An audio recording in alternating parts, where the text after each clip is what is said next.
We've been granted another 30 days to remain in the country. Well, not we, but Andres here, of course. And he's agreed to leave voluntarily at his own expense. And they understand we're working in other channels to get a stay, and they'll respect that if we get it. But if we are unable to get it, then he understands that he will go back to Mexico. Who decided to give those 30 days? Who decided to give those 30 days? Well, that's this local office, so far as I know. What are your options over the next 30 days? Well, we're still working with the congressional delegation. Senator Hirono gave a speech today in the Senate. Ms. Gabbard gave a speech yesterday, and Senator Schatz and Hanabus are on the team as well. So we're looking for some solution from that end.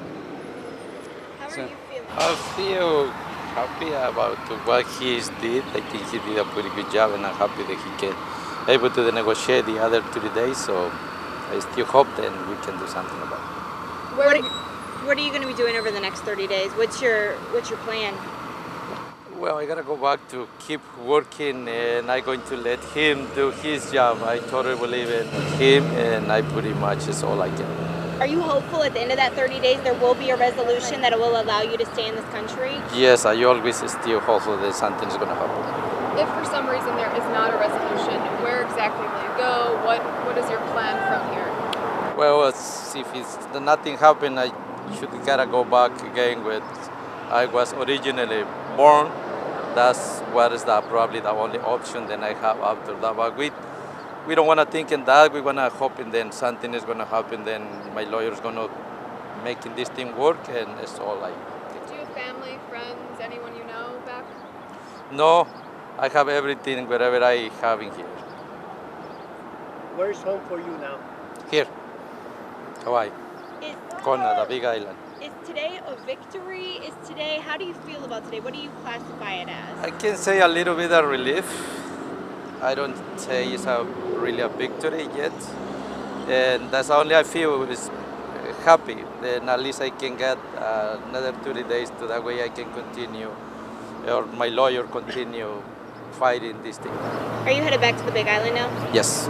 I'm not sure if this is a question for you or for your lawyer, but the 10-year ban that was put in place before, after this 30 days, if something does happen that you do have to go back, does that 10-year ban still hold? Or? 10-year bar is activated when he leaves the country. It is activated only when he leaves the country. So if there is pending litigation like we talked about yesterday, and he does leave the country, there still is a chance he could potentially return? Yes, that's true. Even with the bar? Well, the bar kicks in after he leaves the country. So we would then need to file a waiver, petition for a waiver, application for a waiver, based on hardship to his family, his wife and children. Do you have any conversations or meetings planned at this point? No, Next? no, not at the moment. Have you guys We'll just continue working with the Hawaii delegation, who've been very supportive, and the community. You think that's the way you have to focus Sure, on I now? do, and the community understands his situation. He's not trying to evade the law or avoid it. He's trying to live within it, and we're just asking for a little bit more time to get things straightened out. How close was he to getting, or is he to getting U.S. citizenship prior to all of this?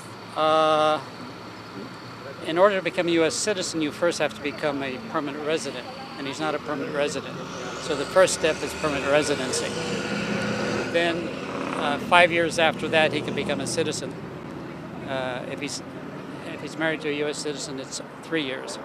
So he's quite a ways from that. And so right now, you would say it all comes down to the delegation and passing some sort of legislation. That is the most realistic option here? I think so at the moment. We're also looking at some other alternatives, but I'm not sure if we'll pursue them.